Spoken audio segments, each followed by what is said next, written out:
Hello and welcome back to the College Football Junkies podcast. I am Montana, joined by my co-host Mark, and today we will be bringing you guys some Week 12 action. Obviously, we're starting today on a little Saturday morning, so we are going to go for our slate of games that took place before today. So, Mark, take us away, bro. What did we have earlier in the week for football games? What was it looking like? All right. As we all know, Maction is going on right now. Couple of great games. I'm going to kick us off with the Buffalo Bulls going up against Ball State. What a wild game this was. This game went to overtime. Buffalo took care of business, won 51-48. For Buffalo was 19 of 37 passing, 264 yards, 3 touchdowns, 2 interceptions. Their running back Henderson had 126 yards on 27 carries and 2 touchdowns. And they also had a 100-plus yard receiver as well on 8 receptions, 131 yards, and 1 touchdown. Wild game, man. Maction is so fun to watch early in the week, especially when there's nothing else on. What are your thoughts on this game? It was a great watch. It was a great watch. And honestly, like you said, Maction is in full swing. And although it's not one of those, SEC or Big Ten, it can be a really exciting conference. You can see a lot of parity. You can see a lot of things change around, switch around. And I think we're seeing that. So I thought it was a fun game to watch. Those earlier games in the week, those slates that take place earlier, sometimes they're easy to miss because when they are, but they're really, really solid games. And this, honestly, in my personal opinion, this might have been one of the best pre-Saturday slate of games we've seen. There was a lot of excitement. So this game was no exception. I tuned in. I didn't quite catch all of it, but I caught some of it, and it was a good game. Solid performance. It was a very solid performance. And hey, who doesn't like a lot of offense, right? Exactly. Oh yeah. It adds all the excitement. I love a good defensive game, but anytime there's a lot of excitement, when both quarterbacks are throwing for almost 300 yards plus, you're in for an exciting matchup. Moving on, we got another Tuesday game. Bowling Green, Western Michigan.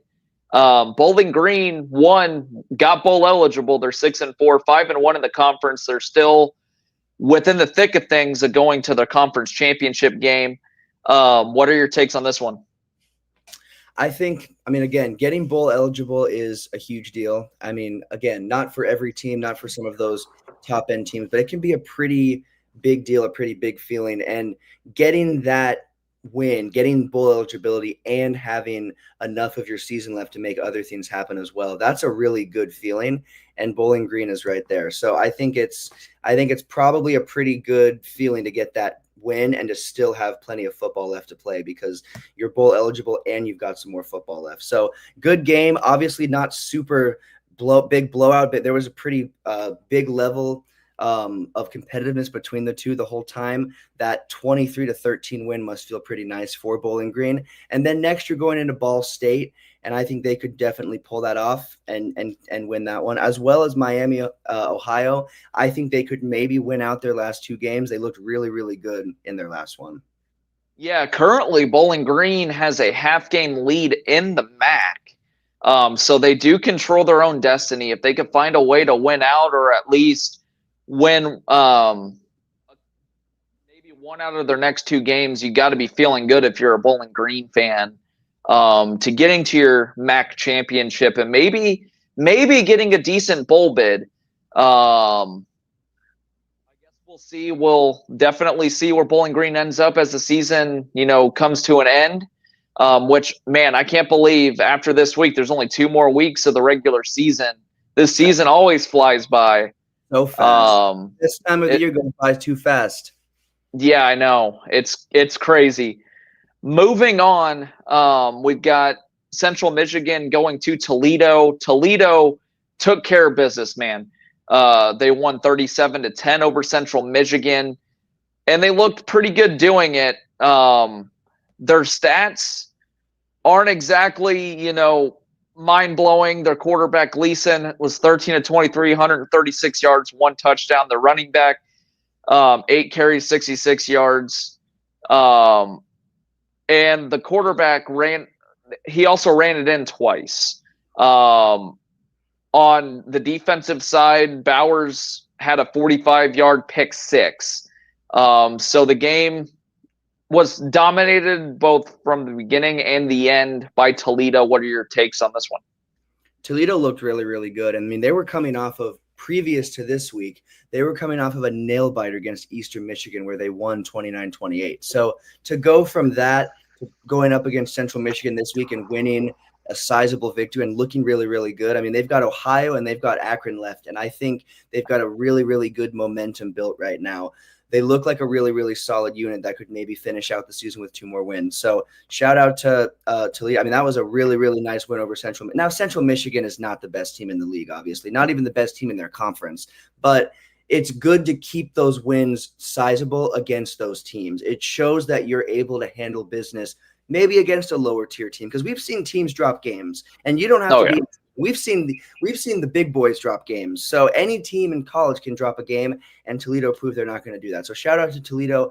I think they could finish out on a really nice streak, and then I believe they'd finish. Would it be 9-2 possibly? They would finish 9-3, 6-2 in conference. So that would put them right there for their conference championship as well. Absolutely. Moving on to another game here that kind of has some conference implications as well. Outside of Kent State, Kent State's terrible. They're 0-10, 0-6 in conference. They have no shot at doing anything this year. They went to Miami of Ohio. They're 6-4, but hey, they're 5-1 in their conference, and Miami of Ohio took care of business, 34-7. Their quarterback, not too flashy, 10-22, 202 yards, 2 touchdowns. But their running back had quite a game. 19 carries for 196 yards and 1 touchdown. The receiver, Virgil, had 2 receptions for 88 yards and 1 touchdown. Miami of Ohio took care of business, man. What are your takes? What do you think will happen the rest of the season? Do you think they get to the conference championship game? I think it's possible. I think it's definitely possible. I think Miami of Ohio, this is a season where they've had a lot of separation in so many games. I mean, we saw them beat Central Michigan 46-7. We saw them beat, now a 10-point differential is not as big, but we saw them have a pretty solid win over Ohio. We saw them have a 20-point win over Eastern Michigan. This is a really, really, really, really solid football team, and they absolutely proved it in their last game. Now, again, are they playing the best of the best? Absolutely not. As a matter of fact, they were probably playing one of the worst teams.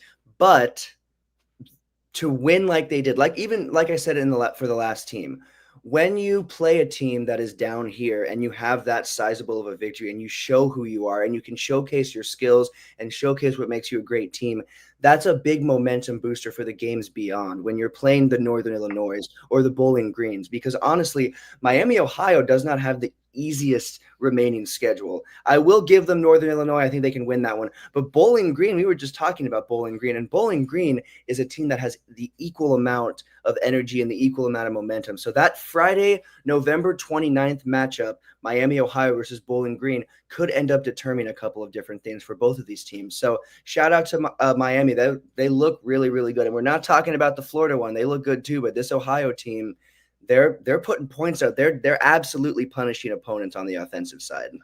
Yeah, they look very solid. And like you were saying, that Bowling Green matchup here to close out the year could be, well, it will be huge because it's a de facto eliminator for their conference championship. That should be an entertaining game. You look at the stats differential on this game too. Miami of Ohio had almost 500 total yards to Kent State's 183. Oh my God. Both teams had 2 turnovers. Miami of Ohio had 19 first downs to Kent State's 15, and they also won the time of possession 32 minutes to 27. So it was a dominant game from Miami of Ohio, and you got to be feeling good if you're a Redhawks fan. Going into the rest of the year, you've got to have that Bowling Green game though circled, because if you drop that one, either one of those teams drops that one, barring any parity, you're likely going to be eliminated from your conference championship. at least you're still going to a bowl game, though, being 6-4. So at least you got that going for you. Moving on to Northern Illinois and Akron. Akron's another very bad team in the MAC. Northern Illinois got bowl eligible. They won kind of a sleepy game, 29-16. Their stats, they aren't mind blowing at all either. 9-16, 105 passing yards to 1 touchdown. Their running back, 21 carries for 140 yards. And their leading receiver, 1 reception for 39 yards and 1 touchdown. Which, I mean, if you're thinking of average, 39-yard average for your receptions, not too bad, but that came on 1 reception. What are your takes for Northern Illinois and Akron? Well, I will be honest. I know I said, like, not the best team, but this team beat Notre Dame early in the season, and you can call it an upset because since the way Notre Dame's been playing since, that's the only thing you can call it is an upset. But Northern Illinois has proven that they are able to get it done, and they obviously took care of business against Akron. Their next matchup is against Miami. That is possibly one of their biggest matchups post Notre Dame because Miami, like we've talked about, is on a roll. I personally, because of how Miami has been playing, would take Miami over Northern Illinois pretty handily. But Northern Illinois has proven this season that they can surprise people. And I don't even think them beating Miami, Ohio would be a surprise because Northern Illinois is a team that is more on their level than some of the other teams that Miami has played this season and vice versa. So I think their best matchup post Notre Dame matchup or their most notable matchup is coming up in their next game, Tuesday, November 19th.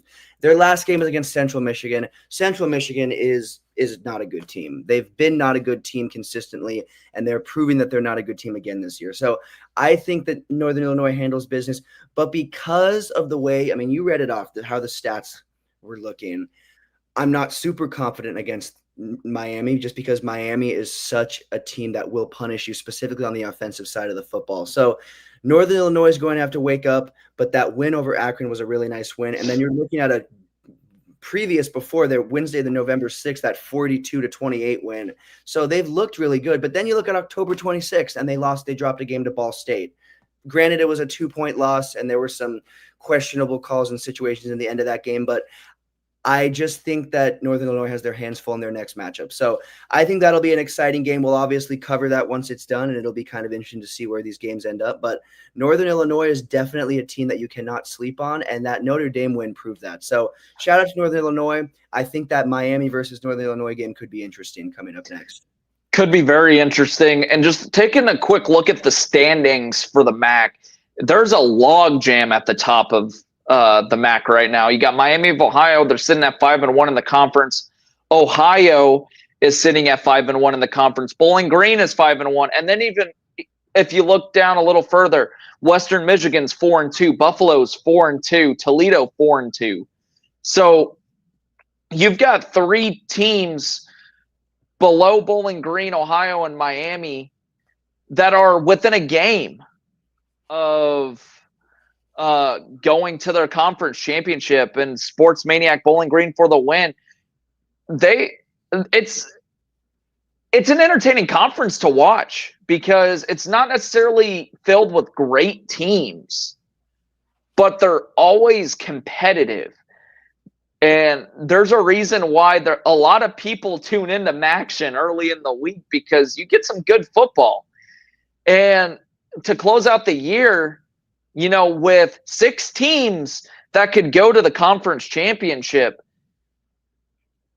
it's kind of crazy. This race is going to be fun to talk about here over the next couple of weeks to see where things shake out and once conference championships kind of get figured out.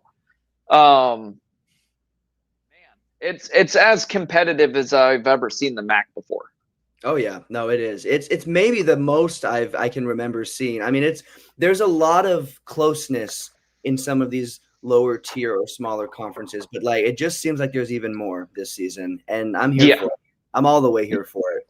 I'm all here for it too. There's so much parity in general going on in college football right now, with a lot of conferences going to no divisions. So now you're having to figure out tiebreakers, as far as getting into your conference. And in a lot of cases, you could have 4 teams tied for the top spot or maybe the second spot. It's just a mess. And I have a feeling that after this season, I wouldn't be shocked if they start going toward more divisions, because divisions was an easy way to figure it out. It wasn't necessarily getting the top 2 teams in the conference to go, but at least you've got a division winner on one side and a division winner on the other. That's your conference championship. And in my opinion, that's how it should be. That would lessen up the mess that we're seeing in college football now as far as tiebreakers, because we've got a 12-team playoff, and you're going to see teams get shut out of the 12-team playoff because of tiebreakers. Because they're not going to be able to play for the conference championship. Like, it's absolutely huge to get some things figured out. If you're in the commissioner office or whatever, like, you've got to figure out a way to where we can lessen up the effects of some of these games. And what better way than divisions? I mean, if you don't win your division, you don't get in, pure and simple. But that's a story for another day. Moving on to another game here. We've got East Carolina and Tulsa. Another great game. East Carolina got bowl eligible, 4-2 in their conference. They won 38-31 over Tulsa. Tulsa is not very good, 3-7, 1-5, but they competed to the very end in this one. What's your take on this one? It was a fun game. This is one I was able to catch a little bit more of. I had the day off of work, and so I took advantage of it. And obviously marquee matchup, it doesn't quite look like it on paper, but it was a fun game to watch. It was a really fun game.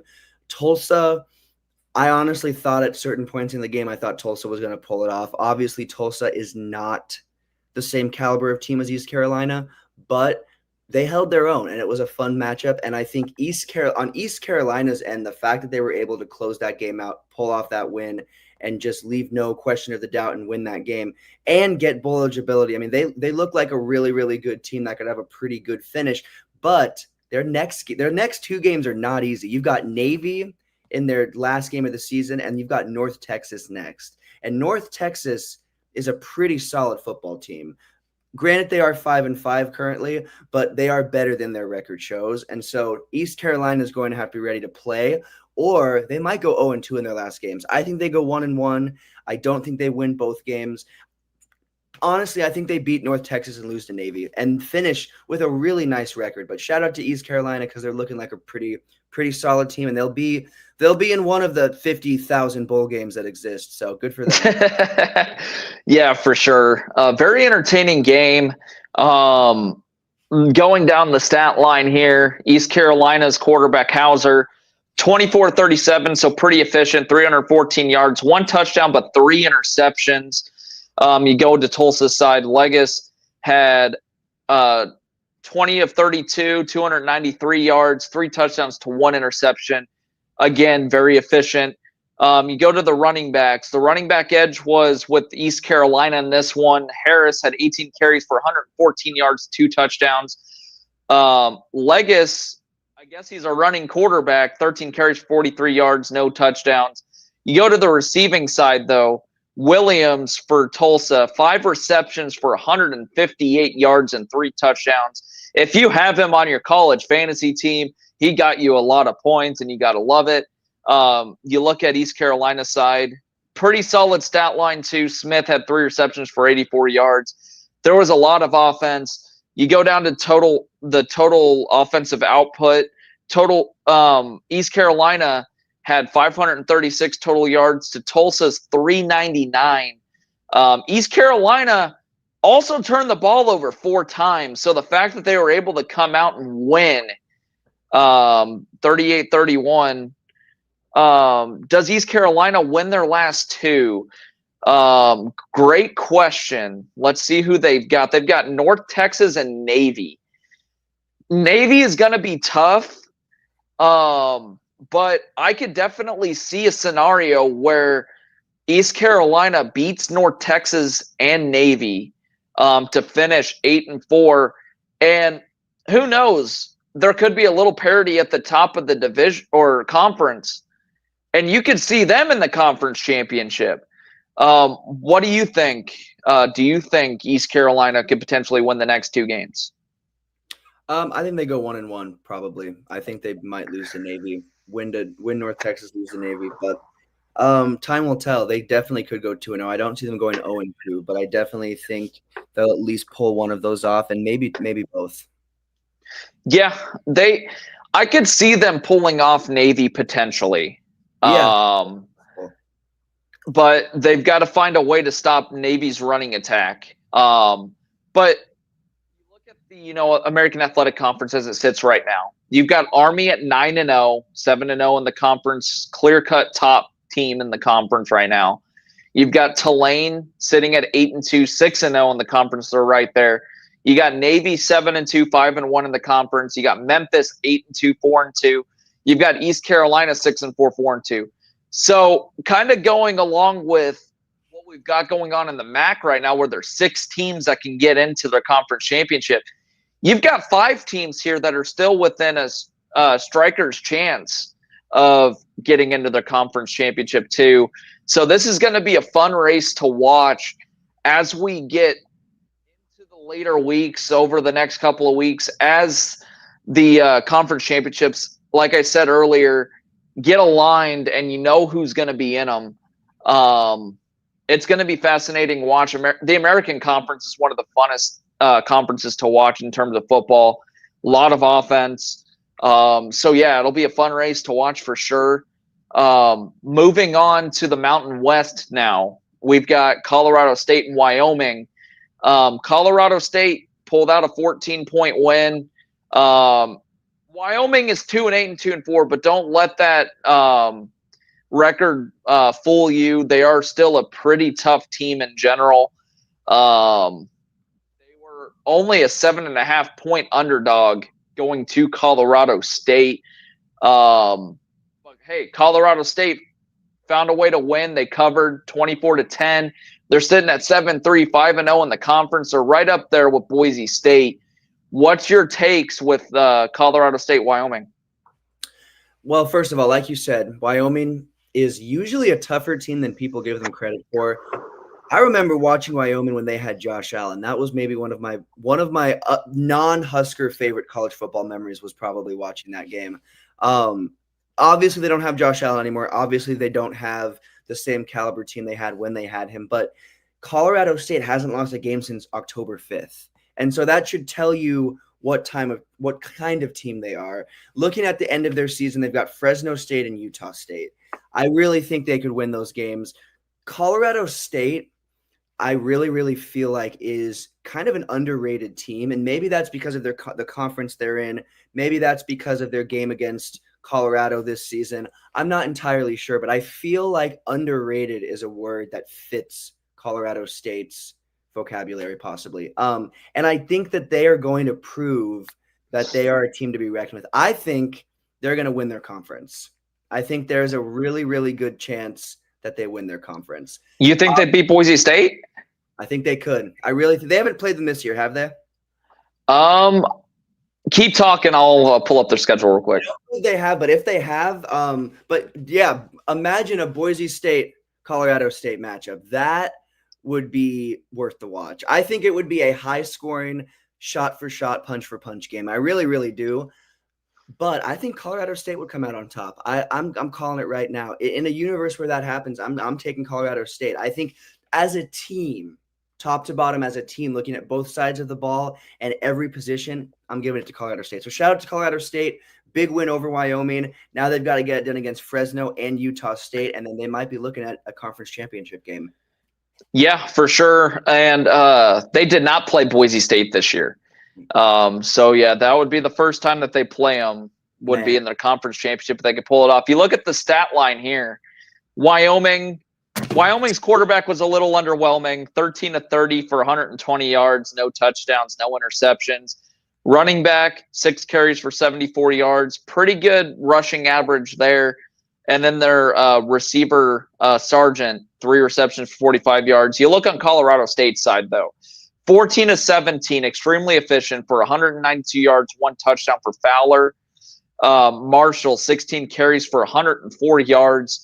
And then receiving yards, another really good average. 1 reception for 53 yards, 1 touchdown. Yeah, they look really good. I have no doubt in my mind if Colorado State faces off against, Colorado State versus Boise State would be fire. Absolutely. It would be one heck of a ball game. Colorado State's been playing some good football. As you said, they have not lost since October 5th. And this is a team that got killed against Colorado earlier in the year. So they've seemed to figure things out. After that Colorado game, I was unsure what to think of this Colorado State team because they looked disjointed and they weren't necessarily playing as a team. They did not look very good at times after that game. But ever since October 5th, they've been playing some of the best football in the conference, maybe even in the country. So this is going to be fascinating to watch going forward. You look at the Mountain West Conference at this point. You got Boise State sitting at 8-1, 5-0 in the conference. You got Colorado State 7-3, 5-0 in the conference. UNLV is also right there, so I wouldn't sleep on UNLV. 7-2, 3-1 in conference. You've got San Jose State 6-3, 3-2 in the conference. Fresno State's 5-5, 3-3, and then you got New Mexico 4-6, 3-3. So you've got teams here. Like I would throw New Mexico out, and maybe even Fresno State out of the mix as far as getting the conference championship. But I would say from San Jose State up, all those teams have a legit shot at making the conference championship. That just adds to all the races that we're seeing as far as the conference title game goes with all these conferences. I mean, we're going to touch on the Big Ten here in just a little bit, but there's a log jam at the top of that conference too. Even the SEC, you look at the SEC, there's a log jam. So again, this is going to be a fascinating race to watch as we get through the next 2 weeks, because I want to see a Colorado State Boise State game. I would also love to see a UNLV Boise State game because I think that would be a pretty awesome football game too. Yeah, that would be a really good matchup. So yeah, it's going to be fascinating to watch for sure. You look at the stat line for this game too, heavily dominated by Colorado State.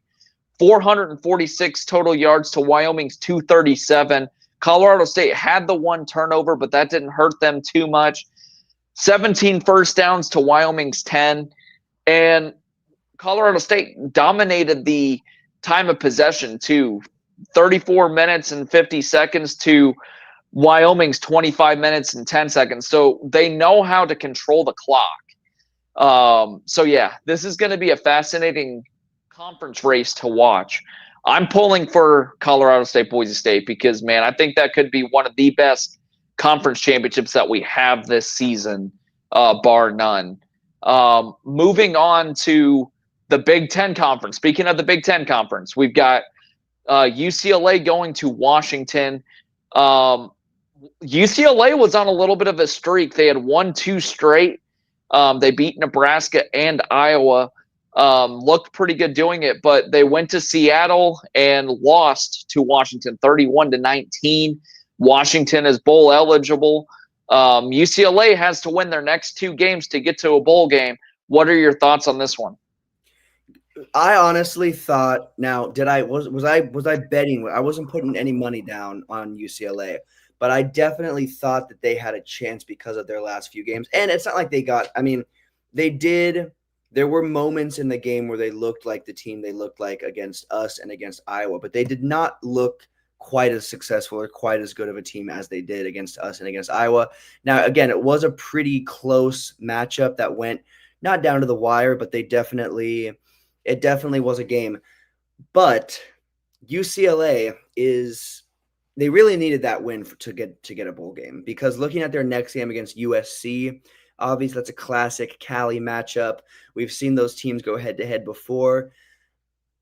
I, as of now, would probably take USC, but again, you never know how that would go. And then their last game against Fresno State. I mean, that's their game to lose. Even though they're not the best team, they could definitely handle a Fresno State. So, my personal opinion, they absolutely needed this Washington win to secure that bowl eligibility 100%, but they still could get it. They still could pick it up. I don't see it happening. I see them losing to USC and then maybe winning with Fresno State, and then they'd have 5 wins on the season. So I think they're going to finish a 5-win team, but maybe they get on a little run, because again, they looked really, really good against Iowa. Did they beat Iowa 35-7? No, they won by 3 points. But the fact that they even beat Iowa by 3 points says something. And holding off Nebraska. Obviously, Nebraska didn't have the best start to the game, but we started to kind of get things figured out. And it didn't matter. UCLA was still ready to shut us down. We didn't figure it out in time. So UCLA had 2 back-to-back games that made them look, actually 3, looking at their win against the Rutgers. So they had 3 games in a row where they started to look like a team, and then that really bottomed out against Washington. But shout out to Washington. Washington, this shows any team that at least gets a bowl game, that at least finishes with 7 to 8 possible wins, had an okay transition to the Big Ten. A lot of teams are not going to be able to say that. And Washington is looking like they can maybe say that they had at least an okay transition. Was it beautiful? Was it in Oregon? No. No team that came to the Big Ten this year is having an Oregon type of year. So shout out to Washington getting that bowl eligibility and kind of turning their season a little bit around, because they had a pretty rough start in a lot of ways. And shout out to UCLA. They're kind of also doing the same thing, but it looks like it might be a little bit too late, too little too late. So time will tell, but maybe we're looking at UCLA also picking up a bowl game at the end of the season. I could definitely see UCLA getting to a bowl. Depending on what USC looks like today, because we're going to touch on USC, Nebraska. There are a lot of wild cards involved.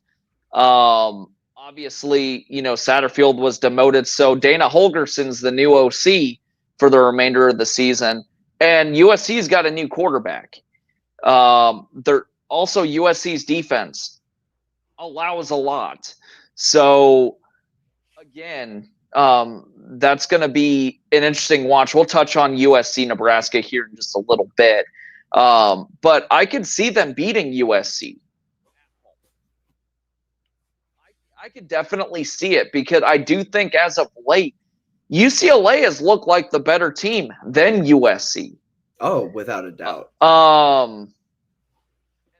Obviously, that game against Fresno State. Fresno State's not a gimme, but I can see them pulling that one off too. I would not be shocked if they finished 6-6 at the end of the year. Am I going to place any money on it? Absolutely not. I think they'll finish 5-7 more than likely, but I could definitely see a scenario where they do finish 6-6. Just running down the stat line here, Ethan Garbers for UCLA, 27 of 44, 267 yards, 2 touchdowns, no interceptions.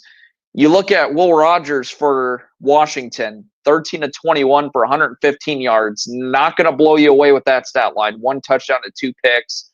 Look at the running backs. UCLA could not get anything going on the ground. They averaged just about 3 yards a carry. 13 carries for 33 yards for TJ Harden. And then you look at Coleman on Washington's side, 21 carries for 95 yards and 2 touchdowns. The receiving side, TJ Harden had 6 receptions for 79 yards. And then Boston for Washington, 2 receptions for 47 yards, which is a 23.5-yard average over 2 receptions. So, I mean, Washington, they pulled out all the stops. They got the win. You look at the stat line, though. UCLA actually had the edge in total yards, 319 to Washington's 306. Both teams had 2 turnovers, and both teams, UCLA had 21 first downs, Washington had 20, and UCLA actually dominated the time of possession, 33 minutes to Washington's almost 27. So again, it was a pretty solid matchup all told. UCLA had their chances to potentially pull this one off too, but they just couldn't. They just didn't have enough firepower. But speaking of log jams in the conference, so there's 4 teams here within strikers distance in the Big Ten to make the conference championship. You got Indiana at 10-0, 7-0 in conference. Man, Indiana looks good. They might be the best story in college football this year. You look at Oregon 10-0, 7-0 in the conference, and then you've got Ohio State 8-1, 5-1 in conference, and you got Penn State 8-1, 5-1 in conference. But Ohio State owns that tiebreaker over Penn State, so they have a half-game lead over Penn State. Next week, we'll touch on next week's slate more in depth. Obviously, next week, but Ohio State and Indiana play next week. That's another big noon kickoff game, which absolutely sucks. Yeah, I think that game should be a night game. The Ohio State Penn State game should have been a night game. Mm-hmm. And I know Fox wants to magnify that 11 a.m. noon window, but all your big games, in my honest opinion, needs to be played at night. Agreed. Your night games are for your biggest games. Mm-hmm. The 11 a.m. kick is for your sleeper games. I don't like Big Noon. I've never really liked Big Noon. I've been watching more College Game Day as of late because Pat McAfee has really added life to that show. So much. I don't get how that game's a big noon game. We'll talk about it more next week. But that's another really big game because if Ohio State drops that one, Penn State jumps them. Mm-hmm. And then all of a sudden, Penn State is right there to maybe jump in if Indiana loses here at the end of the year. But if Indiana pulls that game off against Ohio State next week, I could see Indiana being undefeated going into the conference championship. Oh yeah, I think they very well could be because that's their biggest remaining matchup. Yeah, for sure. And I'll tell you what, Indiana Oregon conference championship would be kind of a fire matchup. I'm pulling for that one. I'd love to see that. I would pull for Coach Signetti in that one.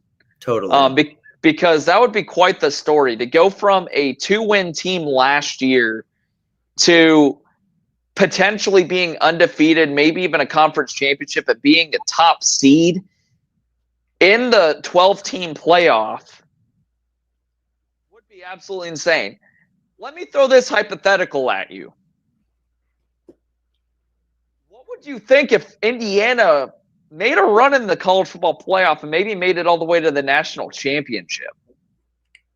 I think it's possible. I think it's really possible. I think it will really depend on that first round matchup, and it's not even obviously you have to win to move on. But I'm talking if they have a really, really, really hard fought first round or whenever they play matchup, that can really for a team that hasn't had that type of steam and hasn't had that type of momentum, it could knock them down. But I think that Indiana makes it at least to the semis. I really do. That's what I'm calling right now is Indiana makes it at least to the college football playoff semis. I really think they're that team. But I think next week's matchup will be our best indicator if they are that team, because obviously an Ohio State is a team that is up there and established. So, but I think I honestly, I really, really think they at least make it to the semis. I really do. There's a legit shot. And Indiana's obviously on a bye week. Otherwise, we'll be talking about a game about them today.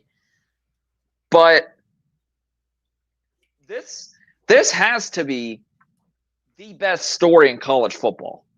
It Easily. has to be. Easily. Like, it's not Deion Sanders leading Colorado to a 7-2 record this year, although that's up there too. Yeah. Seeing where they were at last year. They're ever since the Nebraska game. Season. Yeah, even the beginning of the season, they weren't that team. They've really That Nebraska game really woke them up. And I was listening to a podcast with Travis Hunter, and he was asked what the toughest game was this year. What was the toughest environment?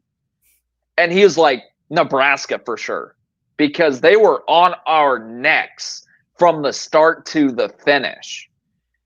And that game woke them up. And they've been playing some really good football. We'll be touching on Colorado here probably in a couple of games. But yeah, that has to be up there as far as, one of the greatest stories. Signetti is going to win Coach of the Year. I think that's pretty much solidified. Oh, yeah. Deion Sanders is up there too.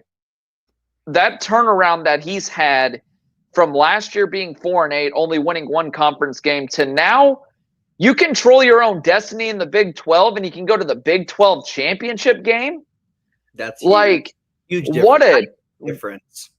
What a huge difference a year makes when it comes to both of these teams. Because like I said, Indiana won 2 games last year.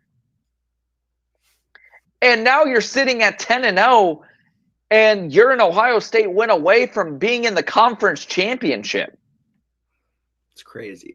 It's unreal. Coach of the Year easily. If he loses that, he was robbed. Because Deion Sanders obviously helped turn that team around, but a 2-win team to possibly being in the college football playoffs, possibly being a champion. I mean, you can't beat that. That is Coach of the Year right there. It's absolutely unreal because Indiana is probably more than likely a shoo-in in the playoff. They're pretty much locked in at this point. Yeah. Barring an epic collapse against Ohio State. If they get blown out against Ohio State next week, they're likely going to be out and they'll probably get a decent bowl. But if that game's a game, if they lose that game very close and compete with Ohio State, they're a shoo-in in the playoff.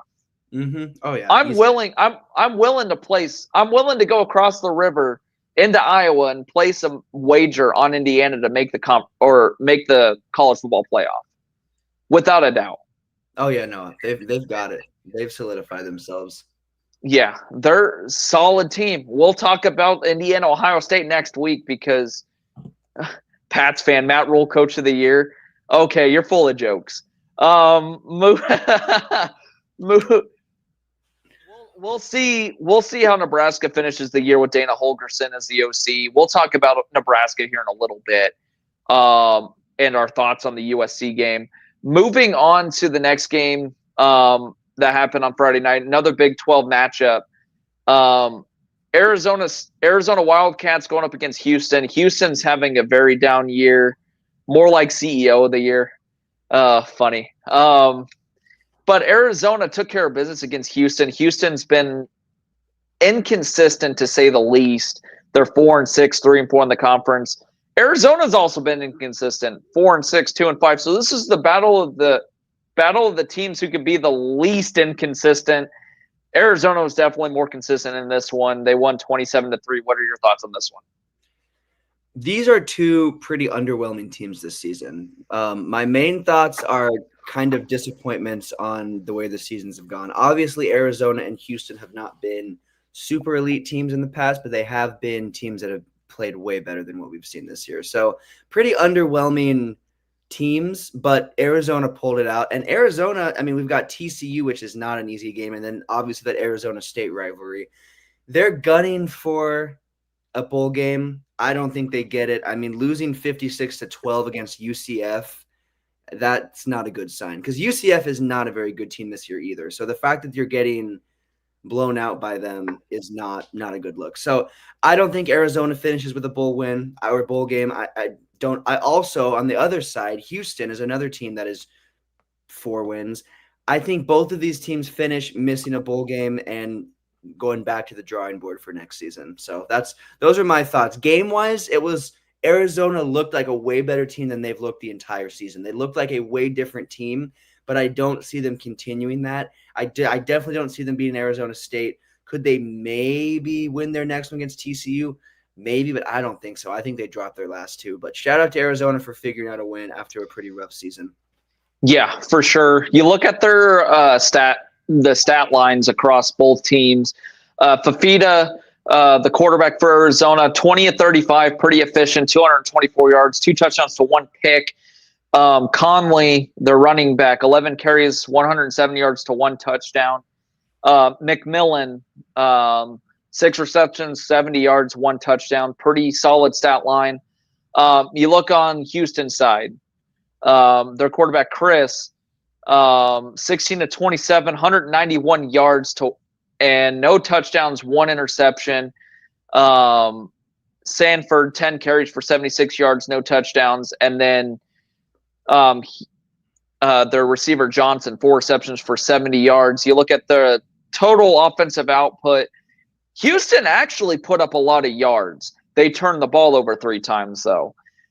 Houston had 326 yards to Arizona's 341. Houston had 3 turnovers to Arizona's 1.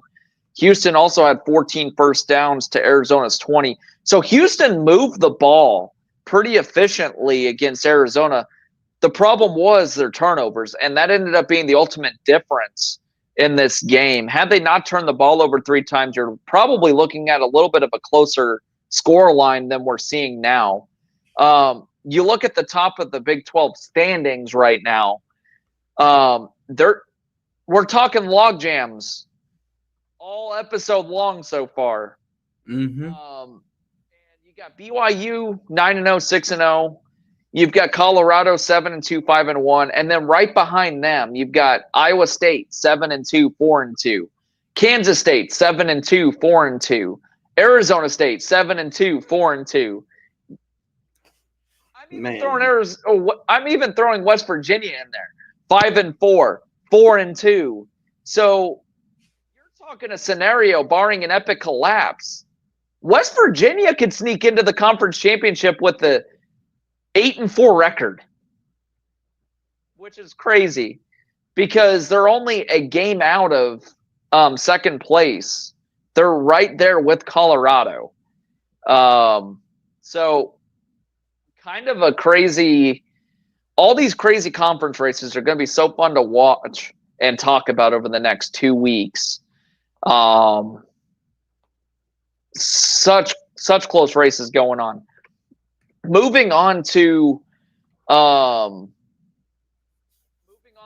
11 a.m. slate today, we've got number 3 Texas playing up against Arkansas. Arkansas is looking for bowl eligibility in this one, and yeah, they're 5-4, but they've been a solid team most of the year. They've played everybody tough. Number 3 Texas. Let's face it, Sarkisian's got things figured out in Austin. They are a national title contender. But they're playing up against a gritty Arkansas team. What are your thoughts on this one? I do think, gritty, that's a great word. I think it's going to be a gritty head-to-head matchup for that first half of football. I can see us going into halftime 14-21, Texas has the lead.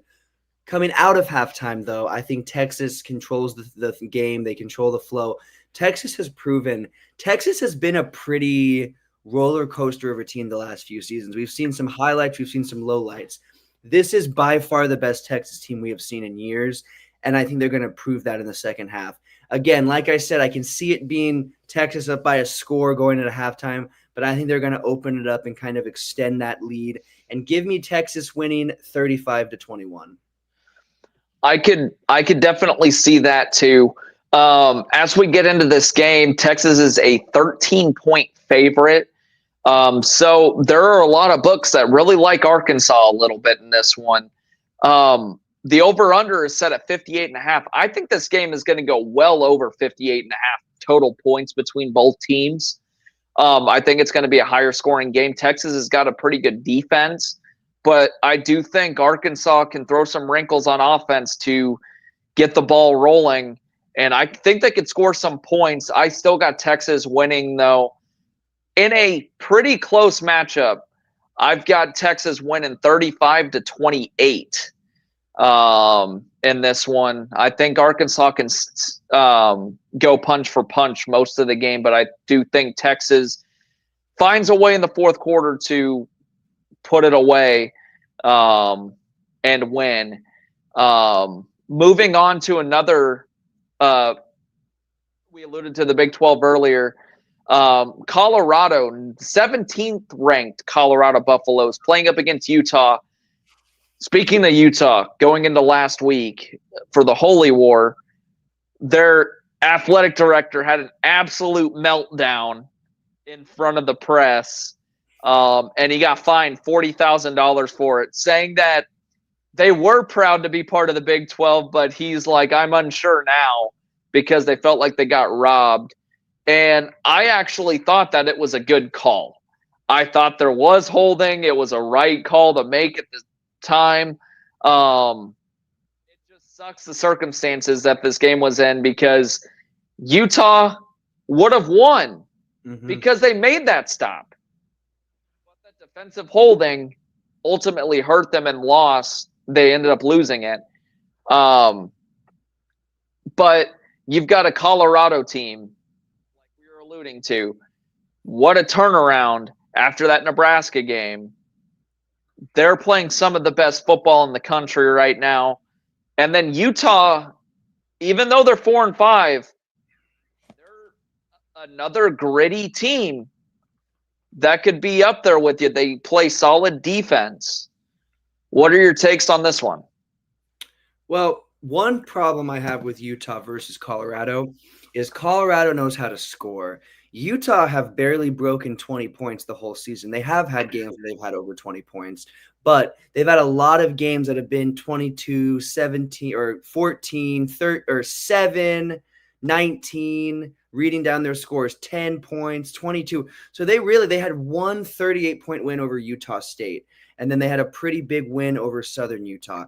Other than that, their wins have, or their games, win or loss, have been very, very small margins. They struggle to score. Colorado is a fully healthy team right now that does not struggle to score. So I think it's going to be a decently close game until the third. I think it'll be close going into the third. I think it'll be separated by about a score to 10 points at the end of the third. But I think Colorado comes out and has a really high-scoring fourth and ends up winning. Give me Colorado winning 38-24. I could definitely see that happening. But you look across their games that they've played, like their last 5 games.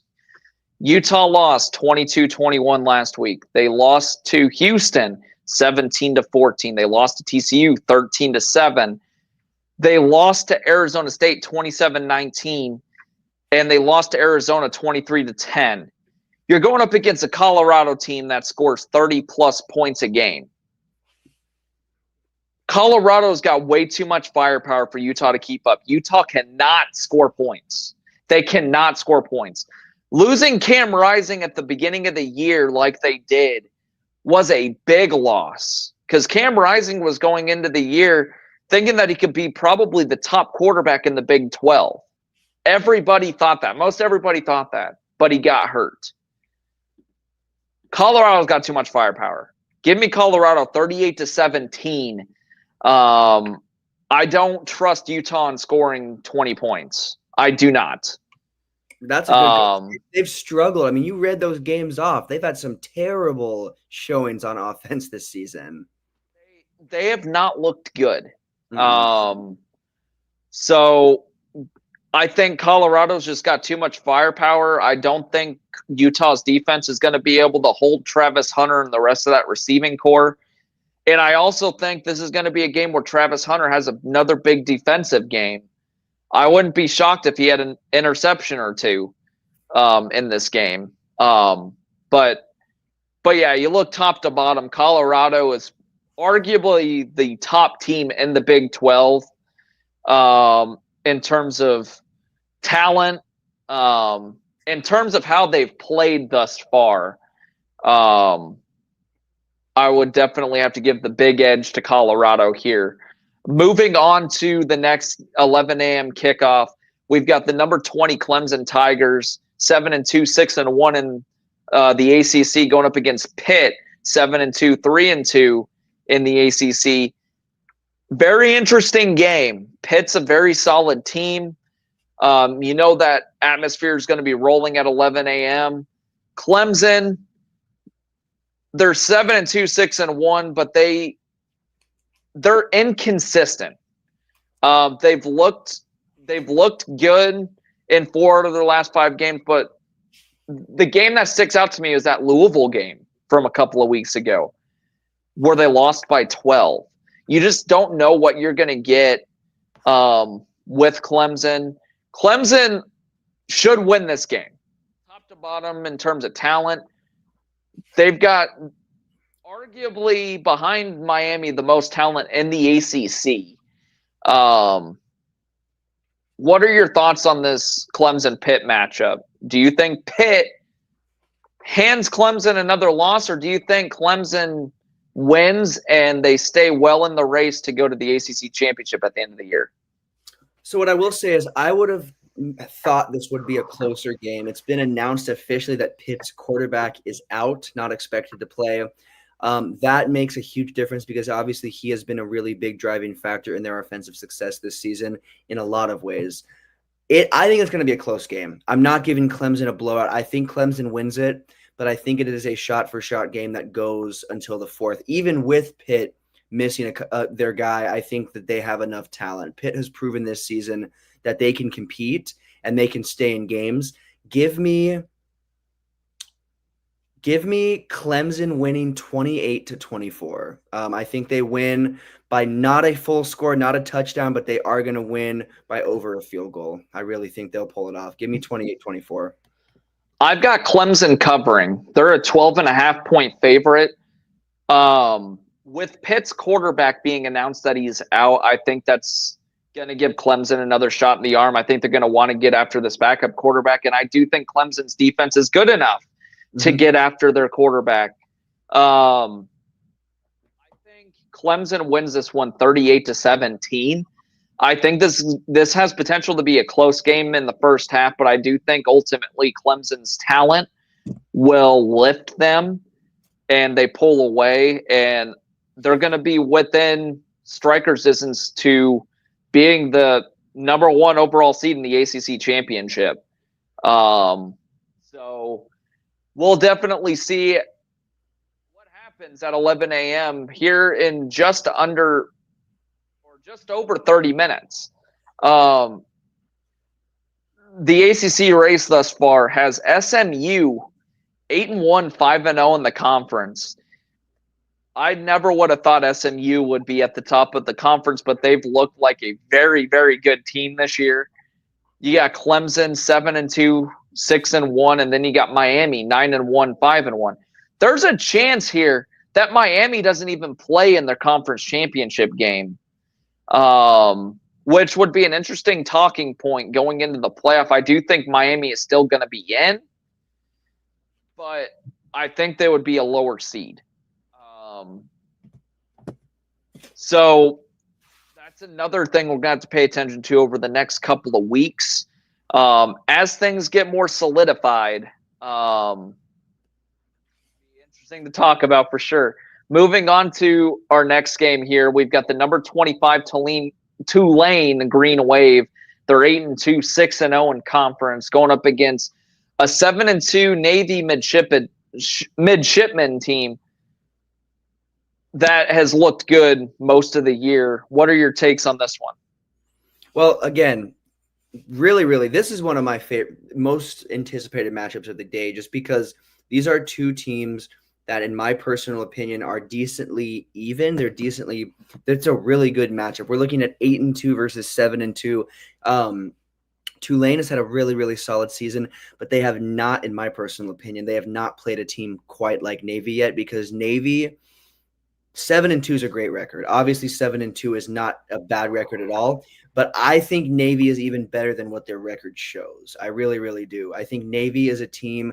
Obviously, that game against Rice, in my personal opinion, that was a rough one. I think part of that had to do with coming off of that big loss over Notre Dame. When you lose, when you have all this momentum, like a 51-17 over Charlotte momentum, and you go against a team like Notre Dame and you get blown out like that, that can really affect your momentum going forward. And we saw that against Rice. We did see them bounce back against South Florida. Tulane is a better football program than South Florida, obviously, but I'm going to give this to Navy, but I think it's going to be a shot-for-shot game. I think Navy wins by 1 score. Give me 35-28 Navy. I've got Tulane in this one. Ooh, okay. I think top to bottom, Tulane is overall the better overall team. They're the best team so far. Navy hasn't played. Did they play Notre Dame already? They did, and they got smacked 56-14 or something like that. Well, this is going to be the second best team that Navy has played all season, and we saw a couple of weeks ago Navy struggled up against Rice. I got Tulane in a close game. Give me Tulane 38-35. I think this is going to be a shot-for-shot game, and it's going to go over the 50.5 point total. I just have that feeling. I think Navy has shown that they've been tough to stop on offense. So has Tulane, believe it or not. Tulane's always been a pretty solid offensive team. So this should be a fascinating game to watch. Moving on to an 11:45 kick. Interesting game. Louisiana Monroe goes to Auburn. Auburn has struggled mightily. 2 weeks ago, they lost to Vanderbilt 17-7. This is another team that can't seem to score any points. They can't get out of their own way. And then you got Louisiana Monroe. They're sitting at 5-4, looking for bowl eligibility. Auburn's a 24-point favorite. I think that total's a little bit high. Be shocked if Louisiana Monroe pulled this one off. What's your thoughts? I mean, I'm right there with you because, like you said, Auburn has just not looked like Auburn. Is Auburn the best team always? Is Auburn always competing for conference championships, national championships? No, but they're usually at least competing for something, and they're not competing for anything this year, it seems like. They've picked up – now, the loss against Missouri, under a touchdown. I mean, it was a close game. That game not too bad. That loss to Vanderbilt not great. Lost to Georgia. I mean, come on, it's Georgia. They're not winning that one, but still, they have just not looked like a good team, even in those losses. Even in a loss, you know a team is a good team when they still look like a decent team, even in a loss. Auburn has not looked like a good team even in their wins, in my personal opinion. They just have not, and there's only 3 of them. There's not that many wins to go back to. I think Monroe wins. I really do. I think it's not going to be a blowout. Auburn's not going to get blown out. But give me Auburn losing 38-35. I think there's a field goal that wins this for Monroe, and it's a close game, and Auburn loses it. I could definitely see UL Monroe pulling this one off. I'm still going to give this to Auburn because I do think top to bottom, talent-wise, they're leaps and bounds higher than Louisiana Monroe. The thing is, Peyton Thorne has not looked good for Auburn at quarterback. He's underwhelmed. Everybody thought that he would come in and make some noise. Well, this Auburn team turns the ball over a lot. I got this being a close game, though. I do think Monroe covers comfortably this 24-point spread. Give me Auburn 23-16. I think this game is going to make Auburn uncomfortable. I think Monroe is going to get a few turnovers because Auburn is turnover prone. They're one of the more turnover prone teams in the country this year. I do think Louisiana Monroe makes this close. And I think that adds to the fire of potentially firing Hugh Freeze at the end of the year for Auburn, and going in another direction. Moving on, we've got another pretty interesting game at 1 p.m. The 9-1 Mercer Bears goes to Tuscaloosa to play 7-2 Alabama, ranked number 10 in the country. Mercer is one of the better FCS teams this year. They've looked pretty good. They've looked pretty dominant in most of their wins. Alabama, they've looked way more consistent as of late. They've looked like an Alabama team that we've come to expect over the last 2 weeks. Do you think Mercer makes Alabama a little uncomfortable today, or do you think we're going to see the Alabama team from the last 2 weeks and this game is going to be over by half? What are your thoughts? I do think Mercer will make Alabama uncomfortable, but it won't last long. I think it will be a really close first quarter and will make Alabama fans a little worried. But Alabama has played, I mean, you said it best. They look more like Alabama. And part of that is a new coach, finding your footing, finding that new place where you're at, because it's not the Saban era anymore. Even if you're winning championships, going to the play, it's not the Saban. So just finding their footing, and they look like they're doing that. So I think we're going to see that. I think Mercer's going to make them uncomfortable in the beginning, but I think that is going to quickly go away just because it's Alabama, and Alabama has been playing like Alabama. So give me Alabama winning. I don't think Alabama's going to unload and score 40-plus points, but I do think they're going to get to give me 31-14 Alabama. I could definitely see that. The thing that's got me questioning this game is there going to be a letdown after their big win over LSU last week? Because their heads are going to be all high and mighty. But you got Mercer coming in. Oh, we should take care of Mercer. But last year, if I remember right, at the beginning of the year, South Florida almost beat Alabama. They lost ultimately 17-13. I think Mercer is going to make Alabama extremely uncomfortable. I think Alabama is going to sleepwalk into this one a little bit.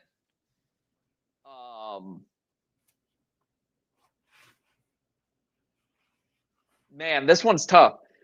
Give me Alabama winning, but it's going to make Alabama fans extremely uncomfortable. Give me Alabama winning 20-13. I think we're going to see a Alabama team that sleepwalks into this one after that big win over LSU. Even though this is a team that they should comfortably beat, this is not a Nick Saban-led team anymore. So I think this is going to be extremely uncomfortable for Alabama fans, and I think we'll see what Alabama team we're getting. That LSU game last week, I think we saw more of what LSU really is than what we saw of Alabama. If that makes any sense. Yeah, that does. That's a good call. I don't think LSU is exactly as good as everybody paints them out to be. Missouri, kind of the same way. Everybody thought high of Missouri going into this year. They're not as good as they were last year. They've actually taken a little bit of a step back. So you took advantage of two teams that have kind of slept walk in a way. I don't think this game's any different. I think Alabama's going to sleepwalk into this one. I think they're going to be woken up a little bit. It should be a fascinating watch. I'm definitely going to watch it. It's on ESPN Plus and SEC Network Plus. So it'll be interesting to see which one of our predictions is a little bit closer. We both have Alabama winning, but it's just a matter of how much. Yeah. How much are they going to win this one by? How much will they Uh, sleepwalk, or will they sleepwalk the whole game too? Because sometimes teams wake up during the game, but if they sleepwalk the whole game, I can see your score being closer. Because if they play like a sleepy Alabama, I don't think they're getting 30+ points. I don't think so either. Moving on to our 2:30 slate now. We've got Virginia going to number 8 Notre Dame. This one's kind of a sneaky game. Virginia has played relatively tough outside of North Carolina in the last 5 weeks. They played Clemson pretty tough. They played Louisville tough. You got Notre Dame, who cannot afford to lose this week. If they lose, they're ultimately out of the playoff hunt. What are your takes on this one? Do you think Notre Dame's looked really good as of late? Do you think Notre Dame keeps it up and wins comfortably over Virginia, or do you think Virginia is going to give them headaches? And maybe even pull off another top 10 upset this year? Well, Notre Dame is coming off of not a great match. I mean, they are. I mean, 52-3 against Florida State. I mean, of course. But winning by that much, having a game where you just dominate a team top to bottom the whole time, can actually be something that detracts from your overall season success, because you can do what we just talked about with Alabama. You can sleepwalk. And I think Notre Dame, obviously, Virginia is not a team you can sleepwalk against, but I still think they're going to. I think Notre Dame comes out a little bit sleepy, coming off of a huge win over Florida State. And mind you, even they scored 50 points in their last 2 games against Navy and against Florida State. So obviously, when you score 100 in your last 2 games, you're feeling confident, you're feeling ready, you're feeling good to go. And I think Virginia is going to, just the same exact way at the beginning of the season that they were exposed, if you want to call it, by Northern Illinois. I think Virginia is going to come into this game ready to play. And another factor, obviously, it's at home for Notre Dame. That can make a difference. Even if you're a little sleepy, that can keep your boys ready. That can keep the energy there. I think this is going to be a game that goes down to the wire, but ultimately I think Notre Dame is going to start the game too sleepy, and Virginia is going to take advantage of that, and Notre Dame is going to be playing maybe not the catch-up game where they're down a score, 2 scores, but they're going to have to be coming back from a little bit, in my personal opinion. I think Virginia takes a little bit of a lead in the first half, and then Notre Dame is fighting to get that back the rest of the game. Give me Virginia winning 35-20. They win by 1 score. You got Virginia winning? I do. That would be quite the storyline. 2 weeks in a row, because I called Florida State. I just want Notre Dame to lose. Maybe that's what it is. But I've got Virginia winning. I think Notre Dame not solely, but a big reason is because Notre Dame is coming out of 2 sleepwalking games. Now, Navy is a solid team. They're not a team. They really did dominate Navy, because Navy is a way better team than 14 points. But Florida State, I mean, coming off of that game, I really think Notre Dame is going to be a little sleepy. So give me Virginia winning by 1 score. But I do want to preface, I can also see it flipping and see Notre Dame winning by 1 score. I think it'll be a 1-score win for whoever wins, but I'm calling Virginia. I've got Notre Dame in this one. I've got, just looking at their, the last 5 games, they've been scoring a lot of points.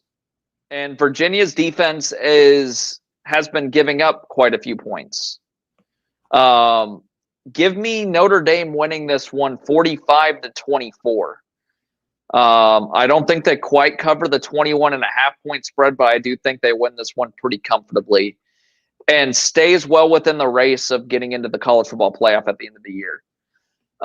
Moving on, we've got Boston College going to SMU. SMU, talking about great stories in college football this year, going to the ACC. This is their first year. They're sitting at 8-1, 5-0 in the conference, and they've practically dominated in the ACC in their first year. Boston College is coming off of a gritty performance over a tough Syracuse team. What are your takes on this one? SMU, better story, but Boston College has kind of been playing some gritty football as of late. They have been. Shout out to both teams because, like I said, Boston College playing some pretty gritty football, keeping their name in the mix for teams that we can talk about and we can say are having at least some areas of their game have been impressive and have definitely made games close. SMU though, 14, currently only lost one game, and could they be a sneaky team to get into the college football playoffs? Could they be a number 12 seed? If they win out their last three, they really could be. And I can see them winning Boston College, Virginia, and Cal. I can definitely see them going 3-0 if they play the kind of football that they just played over Pitt. Beating Pitt 48-25, beating Duke in a tough 1-point matchup. Stanford, come on. I mean, it's Stanford. They're not that good this year, but still winning a 40-10. If Stanford had scored 20 plus points, then that's a whole different game. That's you letting a team that's bottom tier. No, SMU took care of business from beginning to finish. And then their last biggest impressive win, in my personal opinion, came over Louisville, winning 34-27. They are proving that they can string these wins together and making that not every team, and I think the Big Ten is the best example. Not every team that is going to a new conference is having success. As a matter of fact, most are having a pretty rough transition. SMU is not that team. So I think SMU handles Boston College pretty handily. I think they win by 2 scores. I think Boston College does have a game where we see that gritty football team that we've seen, but I've got to give it to SMU. I think SMU, they've been putting up some pretty high scoring games. I think they're going to break 40 points this game. Give me SMU 42-28. I've got SMU in this one as well. I think this SMU team on both sides of the ball, they're very solid. They've given up a few points on defense, but they've got a lot of firepower. Give me SMU in this one 49-24. I think SMU is gonna really fly high in this game. And I could really see them winning their next 2 games after and finishing 11-1. That would solidify them in the conference championship game, which, by the way, has a playoff spot at stake too. So if they don't get it there, they might end up getting in an at-large bid or something. They deserve to be in that conversation for sure. They're one of the better stories in college football. Moving from, I think they were in the American Conference, to now in the ACC, which is a considerably tougher conference, and doing what they're doing is absolutely incredible. Should be a fun story to follow as we get through the remainder of the year. Moving on to our next game, kind of could be another sleepy game. You got number 19 Louisville going up against Stanford. Louisville has looked okay as of late. They played a really tough game on the 19th of October to Miami. They lost 52-45 in a high-scoring game. But everybody's scoring points on Miami. Miami's defense is awful. They played a tough game against, Boston College. Boston College has been playing some pretty gritty football as of late, as we alluded to. But Louisville ultimately won by 4, 31-27, and then they beat Clemson by 12 2 weeks ago. What are your thoughts on this one? Do you think Louisville takes care of business over Stanford? I do. I really do. Stanford has not been a very good team. I mean, their record proves that. They're a team that has a lot of underwhelming seasons. This is no exception. They've had some pretty good seasons too. It's kind of a team that you're either going to have a really pretty mediocre to decent season or a not great season. Have they had seasons that have been top? Yeah, they have, but this is definitely not one of those. I mean, I believe they're 2-7 currently, and they're not looking like they're going to get any better. So give me Louisville winning this one. I will say, in the defense of Stanford, I do think the first half will not be a blowout. I think that they'll keep it respectable, but I think Louisville ends up winning this one. Give me Louisville winning this one 31-17. I could definitely see that. I've got Louisville 35-17. I've got them scoring a few more points than you do. Um, Stanford has shown at times that they can score points, but not consistent enough. I don't think they're going to score a lot here. Louisville has shown that they can score a lot of points too. I trust Louisville a lot more. I think they're the more established team by far. I do think they go out and take care of business in this one to move to 7-3, 5-2 in conference, and maybe have a sniffers chance at the conference championship at the end of the year. Moving on to another game here in the SEC, we've got the number 22 LSU Tigers. They're ultimately out of the college football playoff conversation after their blowout loss to Alabama. They did not look very good. And then you've got Florida. Florida is interesting. They're 4-5, 2-4, but they're kind of a tough team too. What are your takes on this one? I would not be shocked if Florida pulls this one off at home and hands LSU their fourth loss of the year. I mean, you took the words right out of my mouth. I think that's what's exactly going to happen. I think Florida has proven that even if they have not closed games or finished games strong, they will play the top teams in their conference and in other conferences extremely aggressively. And we saw that against a Tennessee where they only lost 17-23. I would say we even saw that against Georgia because they really kept it respectable for most of that game. Even Texas, they came out and looked pretty good. That one would have been the least in my personal opinion. That was Texas kind of unloaded and took care of business like, one would think they would. I don't think LSU does that. I really don't think LSU does that. I think LSU has proven that they're not that team. I thought that they were going to prove that they were that team against Alabama and have a really nice showing and show us who they were. The exact opposite. So give me Florida winning this one. I think it's going to be a very competitive matchup, but give me Florida winning this game. I don't think it's going to be the highest scoring affair we've ever seen. Give me Florida winning 28-21. I've got Florida in this one as well. I think the way LSU has played as of late, they kind of got walloped against Texas A&M and Alabama in back-to-back games. Florida, I think they want to get to where they can vow for bowl eligibility. I think Florida comes out fired up. And I've got them winning 28-24. I just don't know what to think of this LSU team. Yeah, no.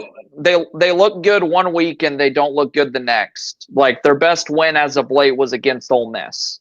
Mm-hmm. But yeah.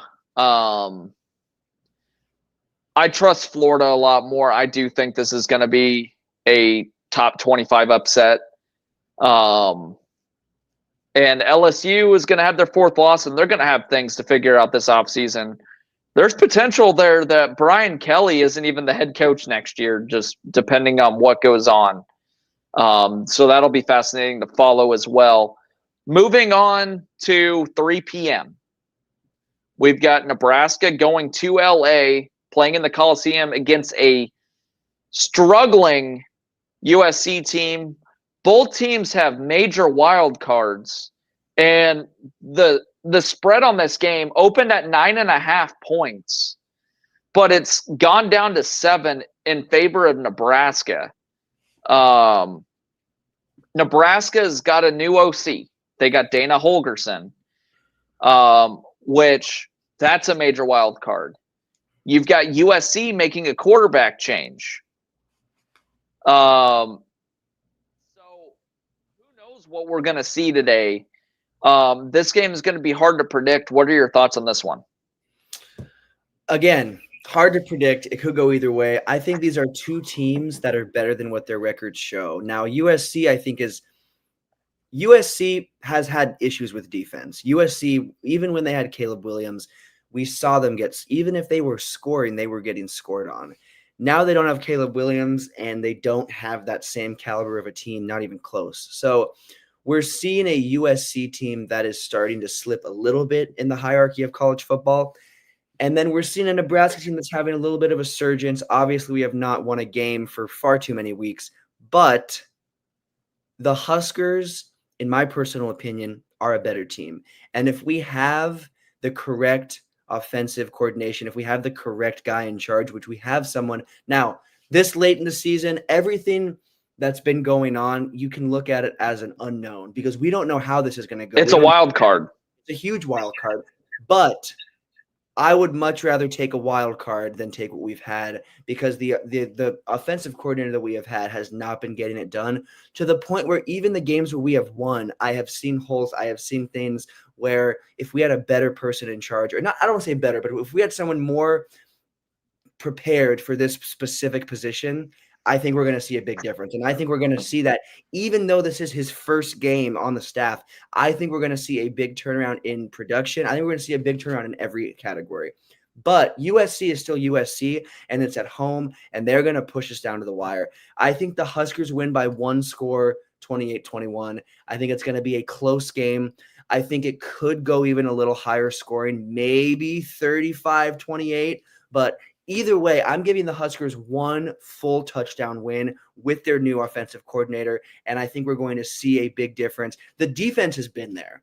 The defense is one of the best. Now, we've had some drop off in the last few games in certain areas, but the defense, top to bottom, is one of the best in the Big Ten, and that has not changed. So I think the offense is going to follow suit, and I think I see the Huskers scoring 28 to 35 points to the USC 21-28 points. So give me the Huskers by one score. I think it's going to go shot for shot the whole game, and I do think we could even be trailing at one point in the game, but I do think we will control the pace for the most part, and I think we'll win by a score. I've also got Nebraska in this one. I think USC is extremely disappointed in how their season is going. Obviously, they're 4-5. They were hoping to come in and vow for a playoff spot. Well, that's nowhere in the picture. The thing with USC, going into the conference, they had as much talent as anybody in the Big Ten. And they're sitting at 4-5. Nebraska, they started the season off 5-1. Everything looked good. They've lost 3 straight. Nebraska made a change at offensive coordinator, and I trust that a lot more. You look at Dana Holgerson's resume. Outside of 2 years, his offenses have scored 40-plus points a game. I do think we're going to see a markup in efficiency for Nebraska's offense today. I think they're going to do enough to help Dylan Raiola out in terms of making things simpler for him. And I think we're going to see that. I think we're going to see Nebraska attack downfield a lot more. And we're going to throw a couple of plays at USC that they probably have never seen on film. Give me Nebraska in this one. I think this is going to be their first 30-plus point game that they have. Give me Nebraska winning this one. I think the defense comes out and makes a few key stops. Give me Nebraska winning 35-23. I think Nebraska pulls this off by 12. Okay. Oh, man, that would be a win. That would be a statement win for us. Get us a bowl eligibility and multi-score win. That would be huge. We need that. It would be absolutely huge. And it's going into the couple of weeks after that. You got Wisconsin and Iowa. And Wisconsin is a terrible football team. They've looked arguably worse than Nebraska has. And then Iowa is on their 5th string quarterback. So if Nebraska could come out and do what we think that they can do today, they should be able to win the next 2 games after that. And hey, I would take 8-4. I would take 7-5, but I would take 8-4. Just take care of business today. Get to bowl eligibility. Get that monkey off your back. We'll see where the next 2 weeks go from there. But I think Wisconsin and Iowa are two very winnable games. Absolutely. To close out the year. And if they finish 8-4 this year, you're talking probably a Florida destination bowl game, which Would be pretty cool. Not And bad. probably a New Year's Bowl. So Ooh, yeah. so That'd be that'll nice. be that'll be pretty nice. We'll touch on Nebraska in a little bit in our Husker segment. Moving on to another game in our slate, we got the number 23 Missouri Tigers going up against the number 21 South Carolina Gamecocks. South Carolina has played really good football the last couple of weeks. They killed Texas A&M 2 weeks ago, and they came out and beat Vanderbilt. Vanderbilt has looked tough, but they took care of business against Vanderbilt. And then Missouri's coming off of a game where they beat Oklahoma, but they got blown out against Alabama. Nobody knows what to make of Missouri. Missouri has been kind of right there all year. What are your thoughts on this one? I think this is going to go down to the wire. I think this is a pretty evenly matched up game, top to bottom.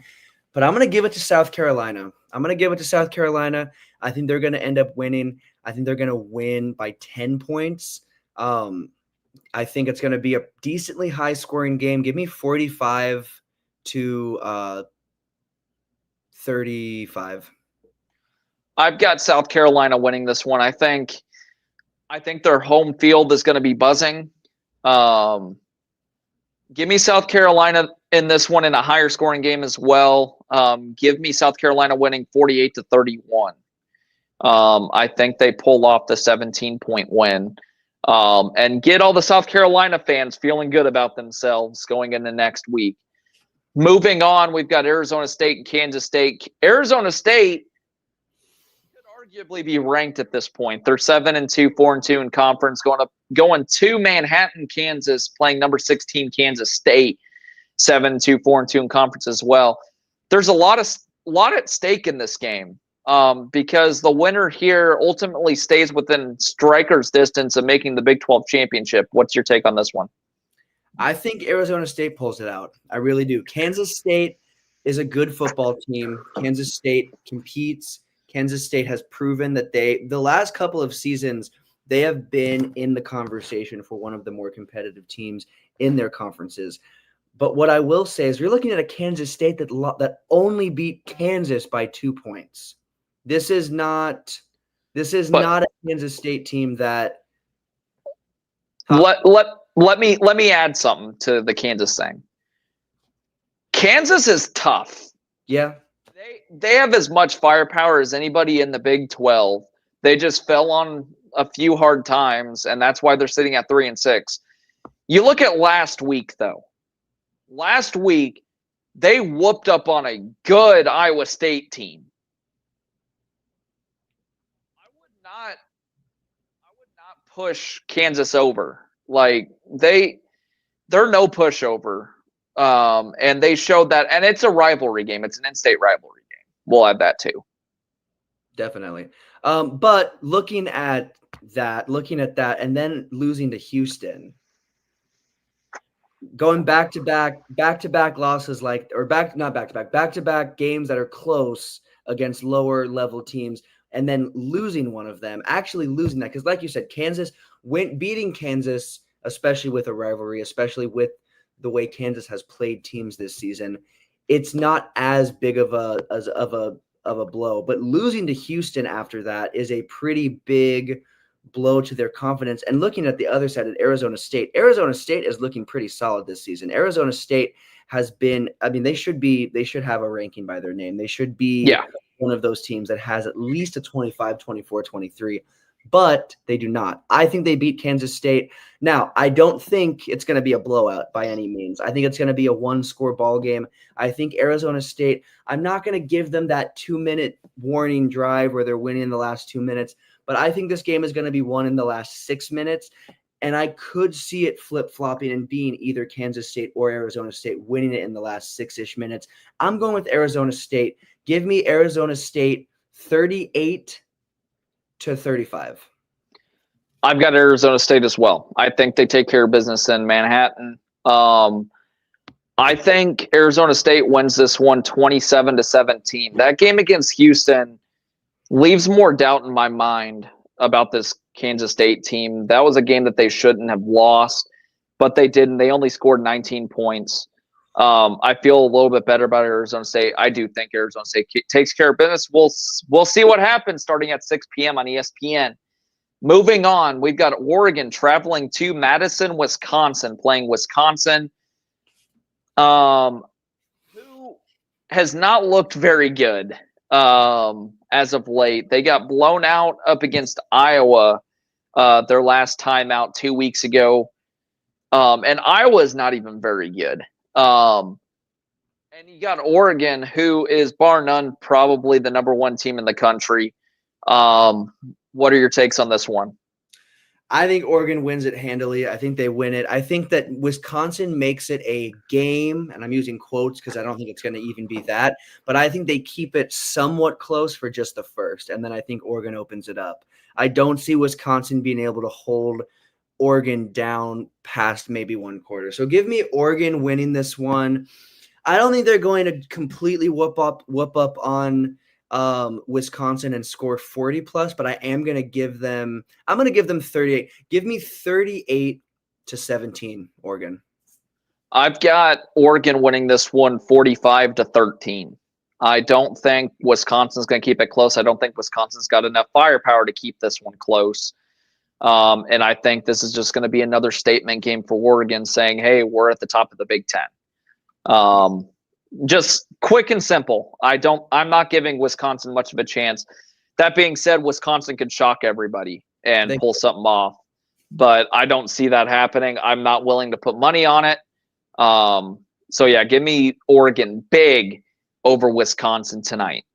Moving on to our next game, probably the biggest game of the day, number 7 Tennessee going to Sanford, Georgia, and playing – or Athens, Georgia, playing at Sanford Stadium, going up against number 12 Georgia Bulldogs.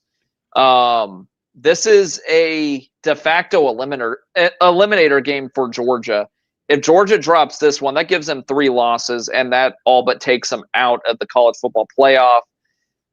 And Tennessee, if they lose this one close, they're still in my honest opinion.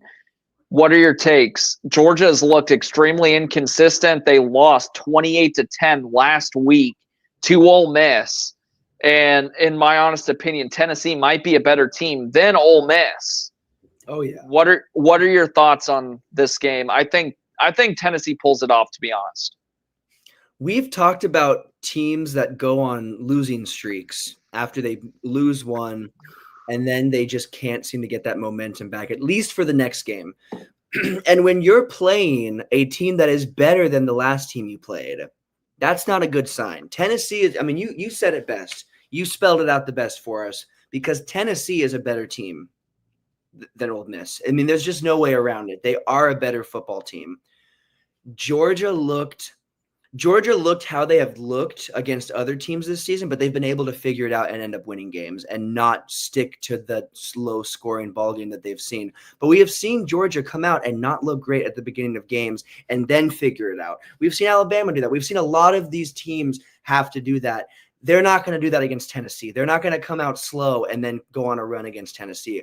Now, I don't think Tennessee opens it up and just like goes 14-0 in the first half or first quarter or anything like that. I do think Georgia is going to fight, but give me Tennessee winning. And I think Tennessee, since Georgia lost like they did against Ole Miss, I've got Tennessee by 2 scores. Give me Tennessee 42-28. I've got Tennessee in this one as well. After Georgia showing against Ole Miss, I don't have. They've looked good on offense some games, and they kind of scuttle about in some other games. You know, Kentucky earlier in the year, only winning that game by 13-12, and then obviously they scored 10 up against Ole Miss, and then they ultimately struggled against a struggling Florida team 2 weeks ago. I'm going to take Tennessee here. I think Tennessee wins this one 28-13. I think it's going to be a lower scoring game. But I do think Tennessee is going to hand Georgia their 3rd loss of the year and ultimately take them out of any playoff consideration whatsoever. Georgia might not even be in the top 20 if they lose by 15, like I think they will, which would be absolutely huge and bad for Kirby Smart. With the talented roster that they have, they should be vying for another national championship. But they've struggled. They're incredibly inconsistent. And I think Tennessee is a little bit more consistent. So consistency wins. So Tennessee will ultimately pull it off today. Moving on to another Big 12 game, we've got the Cincinnati Bearcats going to Ames, playing Iowa State at 7 p.m. on Fox. Cincinnati is a gritty team. They've played teams tough all year. They're playing a struggling Iowa State team. After starting 7-0, Iowa State's all of a sudden dropped 2 straight, and they've fallen out of the top 25. 2 weeks ago, Iowa State was a borderline top 10 team. They were ranked number 11. And they got practically whooped by Kansas, and they got beat in the game that I went to go see in person up against Texas Tech by 1 point. What are your takes on this one? I think Cincinnati can pull this one off in Ames, just based on the way Iowa State's been playing. Because of the way Iowa State has been playing, I've got to give it to Cincinnati, because Cincinnati 5-4. Obviously, 5-4. Cincinnati is not one of the best football teams Iowa State has came up against this season, but Cincinnati, they're a team that you've got to bring your A game against. They've got a better team than what their record shows. I really, really, truly feel like they have a better football team than what their record shows. So I think it's going to be a really, really, really hard game for Iowa State. Iowa State's coming off of a 2-game losing streak. I mean, you said it best. They won their first 7 games, and now they've dropped. Now, Texas Tech, obviously that game was going to go down to the wire. That was known. Kansas, though, that game didn't even go down to the wire. Kansas won by 9 points, 45-36. It's not like it was a 3-point loss or a 2-point loss. Kansas beat Iowa State in a very, very, very, very noticeable way. And so let's say that Iowa State had only lost by a field goal or by a point or 2 to Kansas. I wouldn't be saying this. Losing by 9 points. And you said it best earlier. Kansas is a gritty, hard football team they're better than their record. They're a team that plays games hard, plays teams hard, and have some pretty impressive wins, or at least games under their belt this season.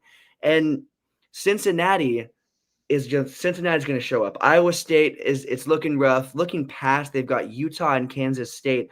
I wouldn't be shocked if Iowa State, if they don't turn it around, they could go 1-2 in their last 3 games. They definitely could go 1-2. Kansas State is a tough matchup. Utah, I think they can handle Utah. Cincinnati, could they handle Cincinnati? Possibly. The team that we saw a few weeks ago, I think would at least be able to, I'd feel a little more confident saying they're going to handle Cincinnati. But Cincinnati is going to win. I think Cincinnati wins. I think it's going to be a close game, but I also think it's going to be in the middle of their last 2 losses. Not a 1-point loss, not a 9-point loss, but I think Iowa State loses by 1 full touchdown. Give me Cincinnati 28-21 in a mid-scoring game. I've got Cincinnati as well. I trust Cincinnati. Like, even in their last 2 losses, Cincinnati's also coming off of 2 straight losses.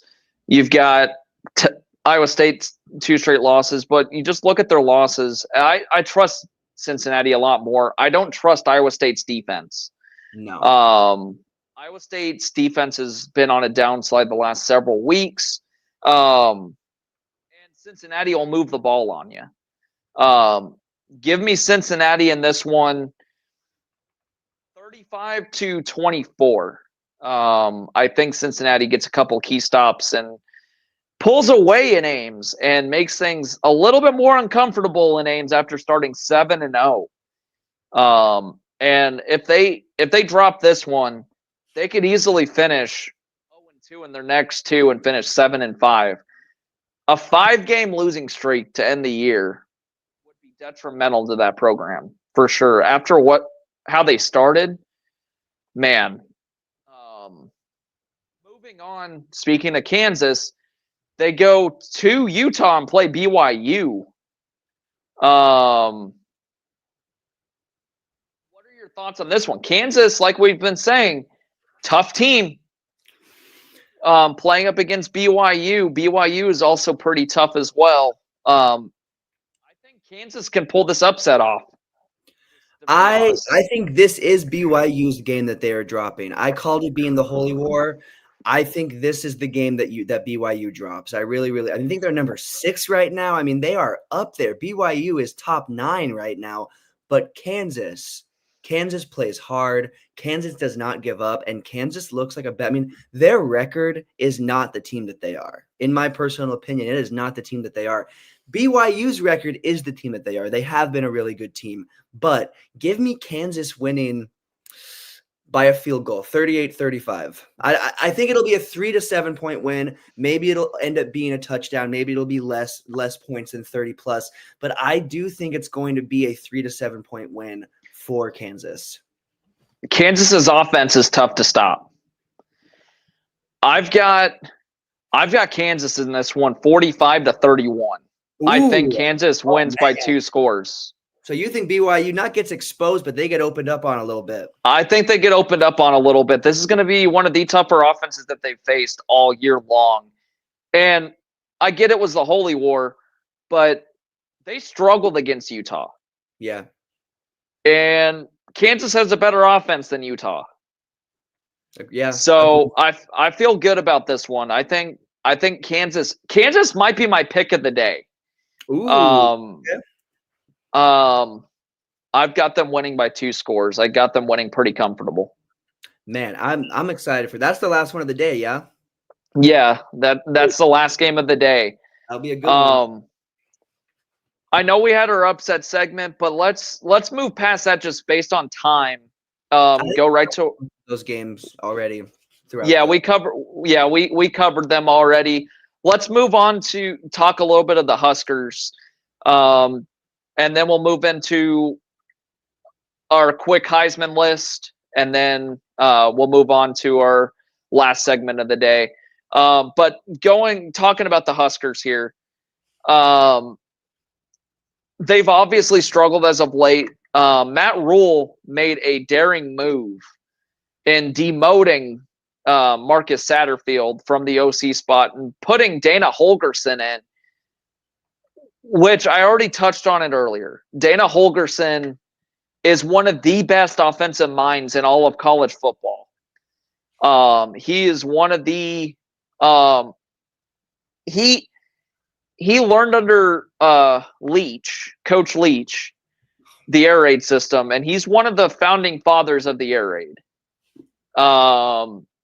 His offenses outside of a couple of years have scored more than 40 points a game. I feel really good with this move. I think we're going to see more efficiency, an offense that's more efficient. Nebraska has shown that they can move the ball. The problem was they couldn't finish. I think Holgorsen is the name that'll get them over the top in terms of putting drives together and finishing in the end zone more often than not.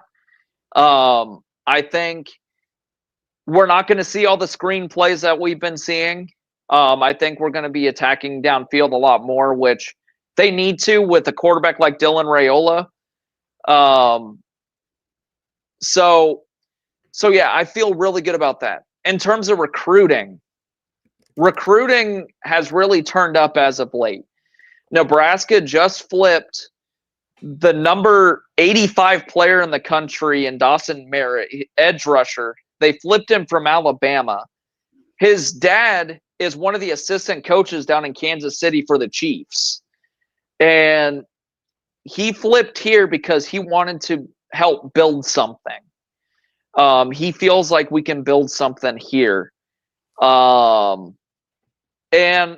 by the way, it's an easy road trip for his family to make. Yeah. From Kansas City to Lincoln. It's an easier road trip than going down to Tuscaloosa to watch him play. And that adds to a linebacking class, which is going to be absolutely huge going forward. You got Christian Jones, the number 1 overall player in the state that's committed to Nebraska, plays for Omaha West Side. You've got Pierce Newberry, who's the number 3 player in the state, who plays for Millard North, and then you got Dawson Merritt, and then you add to the players that are already on the roster. Vincent Shavers Jr. Is going to be a force to be reckoned with. He is only a true freshman. The linebacking room for next year is looking scary. It's looking really scary, very athletic. All these linebackers that Nebraska's added are extremely rangy. They have speed, so they can close in, make impact plays. It's going to be fun to watch, man. It's going to be really fun to watch this defense next year. They're going to be a little bit younger, but I do think as far as athleticism goes, they could be one of the top linebacking rooms in the Big Ten, bar none. Yeah, no, I mean, we've already seen such a big jump in our defensive stature in the Big Ten this season. I think we are going to see a well-developed offense, an offense that is got it down. I think we're going to see a lot of fun. Obviously, you don't show off your best stuff in the spring game, but I think we're going to see, but even before that, I think these last 3 games, if not, I'm giving us 4 with that bowl game that we are going to get. I think we're going to see a night and day difference in the offense already. I don't think it's going to take a season. I really don't. I will say there is a reality where it takes a game or two. That doesn't mean we lose this game. We still might see some transition, some stuff, and we might see some of that growing now. But I think by next season, our offense and defense will be within the top 3 in the Big Ten. And maybe that's a top 4. But I really think we'll be there. I really, really, truly do, because we've seen flashes of it already. And we've got guys come. I don't think we're anywhere close to done with this recruiting class. I think we are going to be sneakily one of the best recruiting. I think we're going to get one of the best recruiting classes. I really do. Speaking of, Nebraska is in a really good place with Michael Terry III out of Texas. He's 5-star, number 1 overall athlete in the country. And Dylan Raiola and Dawson Merritt have been in Michael Terry's ear. And Michael Terry can literally get right on the field right away and be an impact player. The dude has 4.3 speed, and he is a rangy wide receiver. He can make contested plays on the ball.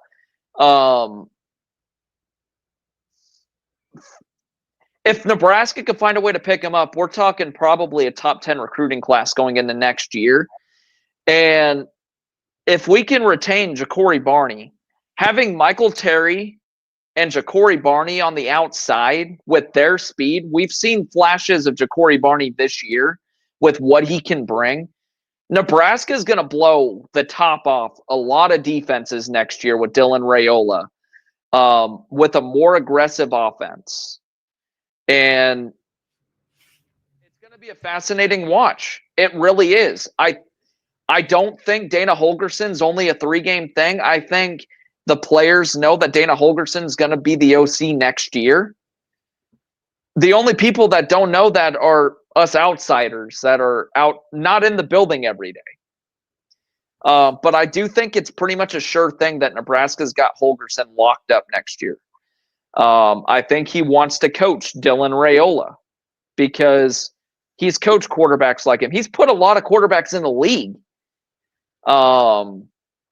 So this recruiting class is starting to heat up, and we're coming up on signing day in a month, and I think we're going to see a few more 4-star flips to Nebraska, and I would not be shocked at a Michael Terry commitment coming up here pretty soon, which would put Nebraska squarely probably in the top 3 in recruiting class rankings in the Big Ten.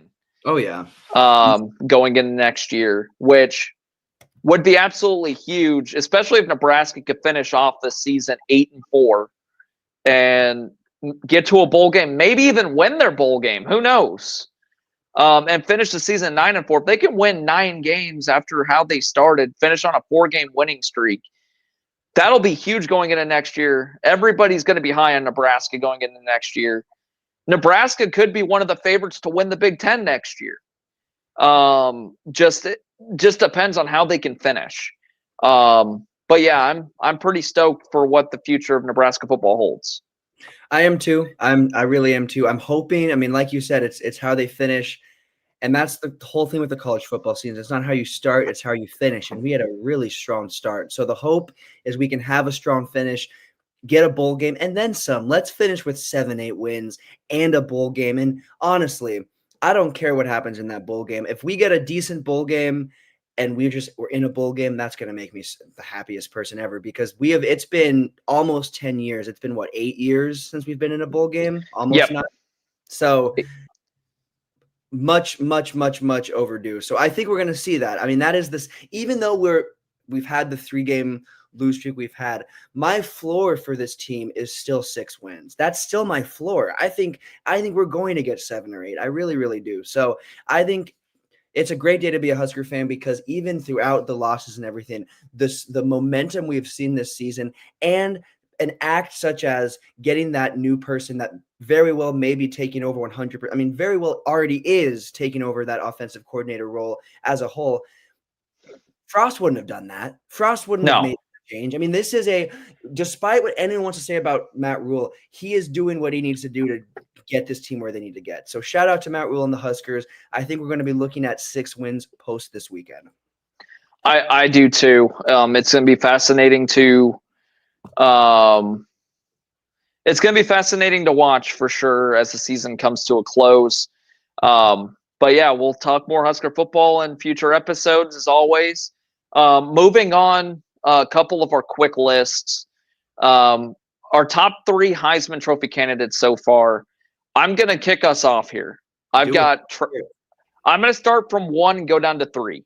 I've got Travis Hunter at number 1. I've got Ashton Gianti at number 2 and Dylan Gabriel at number 3. I think Travis Hunter, the way he's played, he is by far the favorite to win the Heisman. I think Gianti is right behind him.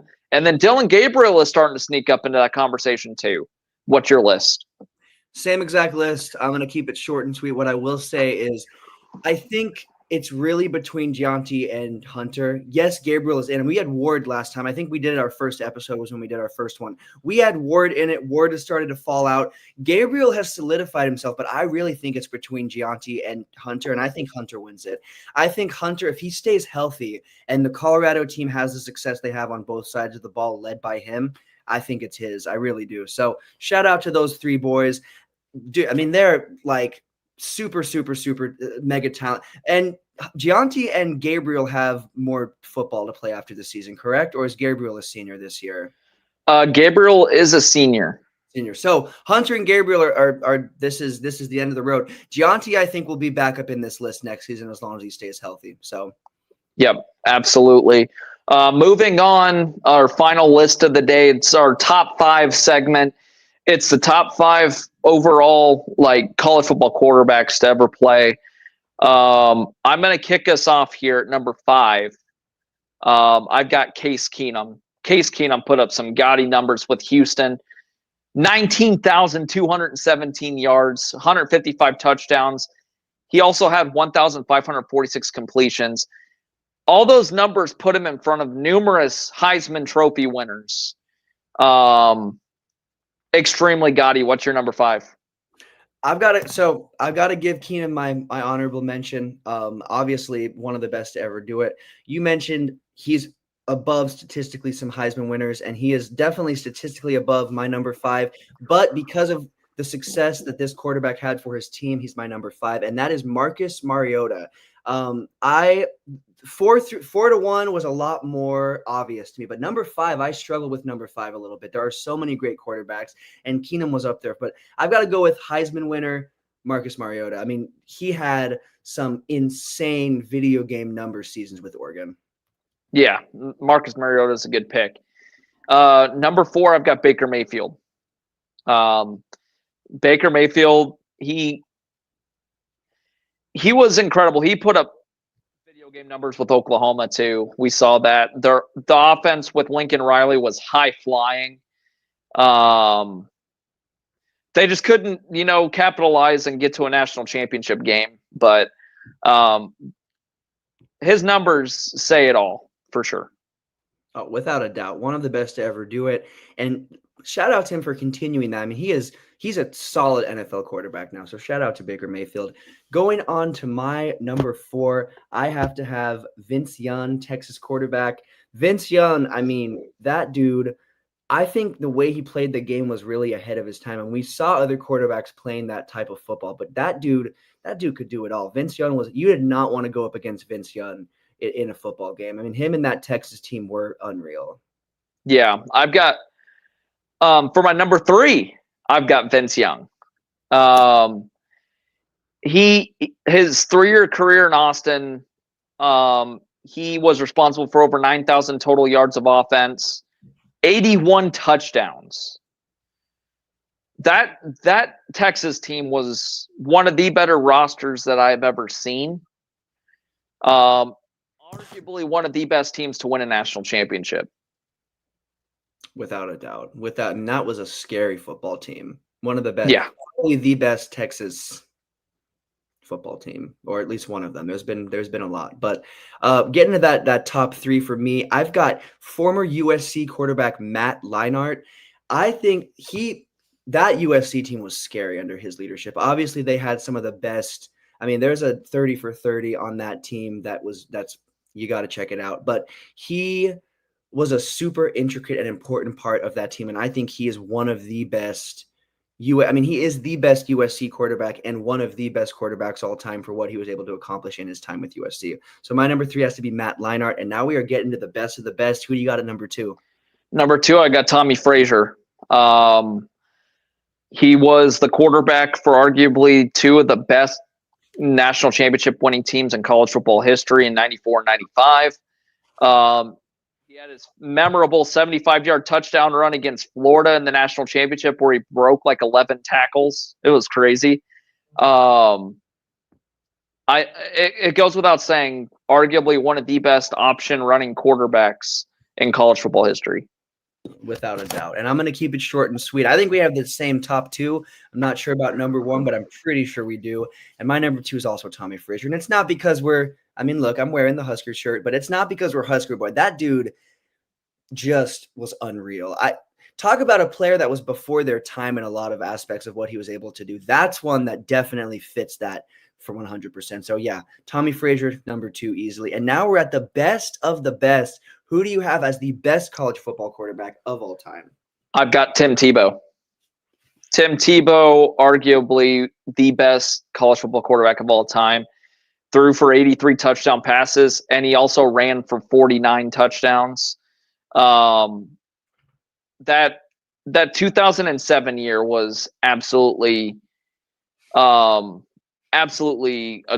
phenomenal year for him. They obviously won the national championship. He won 2 national championships, but just looking at the stats that he put up, it was unreal stat line for sure. 100%. And obviously, I mean, we can't have any different person on this number 1 slot because he, in my opinion, I'm not going to say that it's like this much space, but I think he is a pretty big margin above the other quarterbacks on this list by at least 5 through 3. He's pretty up there, but I got to go with obviously Tim Tebow, number 1. Those Florida teams were scary. Some of the best football teams I think we'll ever see. Yeah, absolutely. That does it for our top 5 segment. That's our last segment of the day. As always, if you have anything you want us to go over, hit us up in the comments. Hit us up on our social media. We'll get to as many of those as possible. If you are catching us, please leave a like on this video as well. Hit the subscribe button to the Yankee and the Brit. As always, we appreciate you guys for watching, and I'll leave any closing thoughts to you. Yeah, thank you guys as always. Obviously, we have plenty more football left to play, so we will be bringing you guys plenty more shows for the rest of this season. Ooh, what's this one? Top 5 best Big Ten teams of all time next. Yeah, we can do that. We can do that. put that in my notes. We'll do that one next. I like that one. That's a good idea. We'll do that. Thanks for the suggestion. And again, anytime on any of our socials, TikTok, I was not good last time and actually tagged them in the comments. I will actually tag them in the comments this time if I can, or put the links for our socials. You can check out if you want to do any suggestions over any segments. We will always take those to heart and see what we can do about that. So thank you guys as always for tuning in, and we will see you next week for even more college football. Enjoy the college football slate, guys, and we'll talk to you guys next week.